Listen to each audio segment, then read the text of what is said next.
Hello, question number 16. It's a really nice problem. Let's see. It says a small ball of mass 1 gram and charge 2 microcoulomb is falling vertically with terminal velocity 0.1 meter per second in a viscous fluid. After uniform and constant horizontal magnetic field of induction B is switched on, it is observed that the ball acquires another terminal velocity, and it further says power dissipated in the viscous fluid is eta time, which is half basically of the power dissipated prior to the switching on of the magnetic field. So it's relating the power dissipation.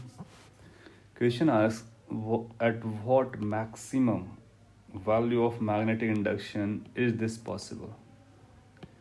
Dependence of viscous forces on the velocity is not known to us, so they are unknown. Now, I really enjoyed and loved this question to solve, and if you have solved it on your own, believe that you can do good questions as well. Okay, so let me come to the question directly. Initially, we can think of this as the FBD. The object or ball is moving vertically down, mg is going to be there, viscous force is going to act on this. So initial condition will say the viscous force must be balancing the mg because constant velocity, terminal velocity. Terminal velocity means constant velocity, we know that. Now, when this is moving in a viscous fluid, then this viscous force is going to dissipate power. Since it is not increasing its kinetic energy, so we can say this power dissipation by viscous force must be given by power produced by the gravity. So whatever the gravity is producing the power, same is being dissipated by the frictional force or viscous force. And we know the power is given by the force dot velocity. So force and velocity, they are the same direction. So it's going to be mgu. This is the power that is going to be dissipated by the viscous force in the initial condition. Then after, what we do, we switch on a magnetic field, which is in a horizontal direction. Since it is coming vertical, so that is in the horizontal direction, we can think of into the screen. Due to that, you'll find one more force will come into play. And then if we need to find out how much the power is going to be dissipated, then you'll find the forces acting are going to be viscous force, magnetic force, gravitational force. We know the magnetic force acts perpendicular to the velocity, so it does not involve any power production. So again, we can say power dissipated by the viscous force will going to be power produced by the gravity force because magnetic force does not involve in this. So the second time or final condition, you'll find the power produced is going to be equal to mg dot v. So let's say gravitational force and velocity makes angle theta, so it's a dot product of the force and velocity, so you'll find it is mgv cos theta. Now let's try to see how the forces are going to balance in presence of magnetic field so that terminal velocity is there. So gravity will not change its direction, we know that. Let's say velocity is moving at an angle theta with the gravitational force, the theta that we have used over here.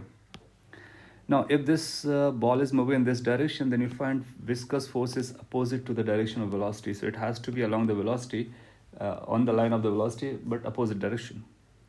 Since magnetic field we have taken into the screen, that means horizontal, so V cross B. Q V cross B force is also going to become there. So considering it's positive, it's given positive charge. So Q V cross B force is going to act in this manner, which is going to be 90 degree with this. So these two forces are perpendicular to each other and gravity is this. And we can think of these three forces can balance each other so that the acceleration will become zero, velocity remains constant. That's what it's called terminal velocity. So once you have visualized this FBD, and then it can be easily handled. Since given in the question is the power produced later on is eta times the power produced initially, so we can put the formulas, initial power as well as the final power. We will get V cos theta is equal to eta times U.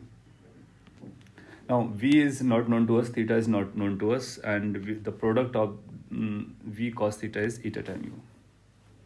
Moreover, since here the forces are balanced and we are focusing on calculating the magnetic induction, so since magnetic field we need to calculate, that means we need to go with this force, magnetic force, and using this force we need to relate it with the magnetic field, isn't it?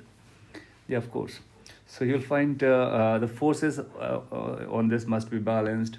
Now we can have the two component of this mg. Basically this mg sin theta that we mg cos theta that we have used over here, this was involved in power production, whereas this component is going to balance the this force due to magnetic field, and that component is going to be mg sin theta. So we can claim mg sin theta must be balancing the force due to magnetic field, and force due to magnetic field is going to be qv cross b. Now v cross b, v and b, they are perpendicular to each other, so it's going to be like qvb in magnitude, and this must be equal to mg sin theta. So from here we can write the expression of magnetic field. Magnetic field expression turn out to be mg sin theta upon qv. Now theta is not known to us, v is not known to us, so v can be borrowed from this expression and substituted over here. So v is going to be eta u upon cos theta. This cos theta will go upside, so it's going to be like mg sin theta cos theta divided by q eta into u. Now you can multiply by 2 upside downside, so that 2 sin theta cos theta becomes sin 2 theta, and then we can write it as going to be mg divided by 2 eta q u sin 2 theta as a multiple. Now this is the magnetic field expression. We want the magnetic field magnitude to be maxima. That means we can find out what theta should be. So if b has to be maximized, sin 2 theta must be equal to 1. That means theta must be equal to 45 degree. So the magnitude of maximum magnetic induction becomes mg divided by 2 times q eta u. Now all the numbers are known to us. If we can put their values, simplify by doing little bit calculation, you will get this as your final answer. Hence, this is how we are able to solve this problem. Thank you.